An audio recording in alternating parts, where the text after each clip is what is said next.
Usa ka dakong kahigayunan ang gipasiugdahan sa Barangay Upaw samtang gipasidunggan ang bagong 2-story multi-purpose building pinaagi sa pagbindisyon nga gitambungan nila Mayor Seth Frederick Bullet P. Halosos ug kanhi DILG Undersecretary Marjorie Cat Halosos niadtong Marso 6, 2024. Sa iyang mensahe, nagpasalamat si Mayor Bullet Halosos kang Congressman Romeo Halosos Jr. alang sa liderato ug suporta nga gihatag niini sa proyekto. Karong adlaw no nalipay ta na imbita sa inyohang gwapo kayo na celebration sa atong opening or inauguration sa atong newly constructed na barangay hall. Gwapo kayo, no? Mag-feeding program tali ha, ang mga barangay officials na alam dali monitor sa atong mga kasauhan, mga servisyo na ating ihatag sa atong mga constituents dali sa Barangay Upaw. No? And nalipay po ta na this building is a sign of progress and development, no? Na-asenso na gyud ang Barangay Upaw. No? Sayang si Kapitan Ikoy. Wala siya lupig yun siya, wala siya nakaabot sa gwapo na barangay hall.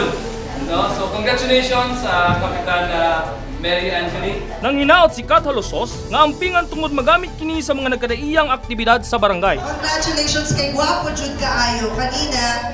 Oo, na-amaze kami ni Mayor Bullet sa entrance pa lang kasi gwapo jud kaayo ang plastar sa imong barangay hall. And ganun kalipyo, manghinaot ko ang mga barangay officials, no, ang mga lumulupyo din sa Barangay Upaw, ang pingan dyan ninyo ang inyong barangay hall. Kay diri dyan mahitabo ang mga remarkable meetings, remarkable events, sama sa giingon kanina ni Mayor Bullet, at least dyan sa atubangan nyo na atay multi-purpose hall na pwede tayo magkaroon ng mga ayuda distributions and other activity and other barangay activities. So, gusto lang ipaabot ni Congressman Jajan Halosos na kanunay lang siya magsuporta dinhi sa inyong barangay o sa Taguog na Bitan City. Matod sa Kapitan, Mary Angelique Lasquite, dugay nang gipangandoy sa mga residente ang multi-purpose hall. Gisugdan ang proyekto niadtong Mayo 2023 ug nahuman niadtong Pebrero sa kining tuiga nga nagkandidat og 5 milyones ka pesos. Mapasalamaton kay kog dako ni Kong Janjan sa proyekto nga iyang gihatag diri sa Barangay Upaw nga kaning Barangay Upaw 2-story multipurpose building nga nagkantidad og 5 million pesos. Og dako po kog pasalamat ni Mayor Bullet Halosos sa iyang pagpagamit sa lote nga gitukuran sa maong barangay hall kay pinaagi niya natukod jud ang barangay hall kay kung wala ang lote li pod matukod ang maong building.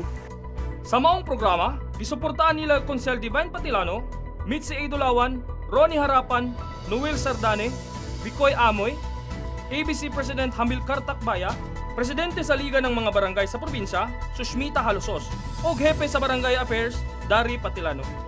Nagsilbing simbolo kini sa pagtuo sa liderato sa atong kagamhanan ug naglaom nga makadugang kini og kahigayunan alang sa mga kinahanglan sa katawhan.